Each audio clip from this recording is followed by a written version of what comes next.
Masuk ke bagian pertama, pengkhianatan dan hukum alam. Kita sebagai manusia kan seringnya pengen keadilan yang instan ya, yang langsung kelihatan di depan mata saat itu juga. Padahal, mekanismenya nggak gitu. Kita berhadapan sama apa yang sering disebut sebagai hukum tabur tuai. Ingat ya, ini bukan kutukan mistis, bukan ilmu hitam, atau karma ala cerita fiksi. Ini murni hukum alam yang sangat logis dan rasional. Persis kayak di pertanian aja. Apa benih yang Anda tanam, yaitulah buah yang bakal Anda tuai. Ini penting banget buat kita sepakati dulu. Karena 3 balasan buat si pengkhianat yang bakal kita bahas habis ini, itu murni hasil dari benih yang mereka tanam sendiri. Lanjut ke bagian kedua, kehilangan payung keberuntungan gaib.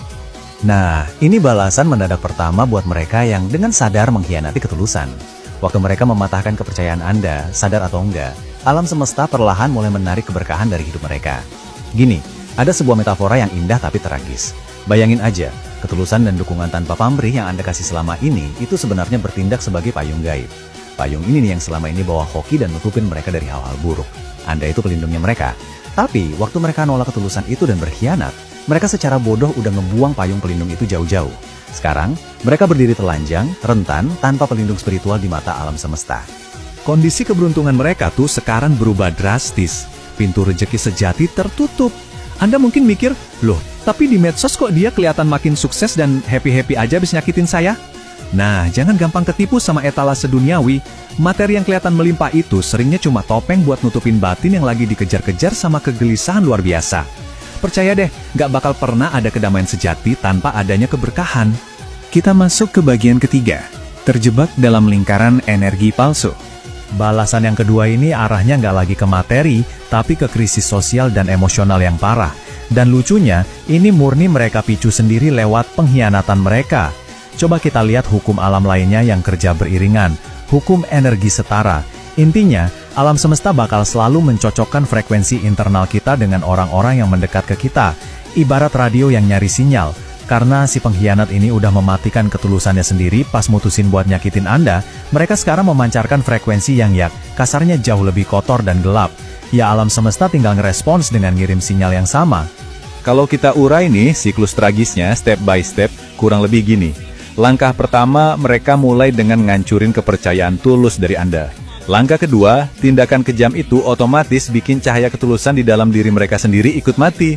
Terus langkah ketiga, akibat cahayanya mati, mereka malah narik orang-orang yang auranya sama, palsu dan manipulatifnya kayak perbuatan mereka.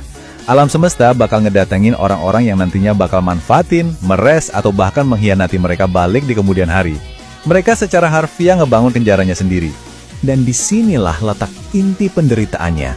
Tolong resapin ini baik-baik. Mereka nggak bakal pernah lagi merasakan indahnya dipercaya secara tulus sama manusia lain.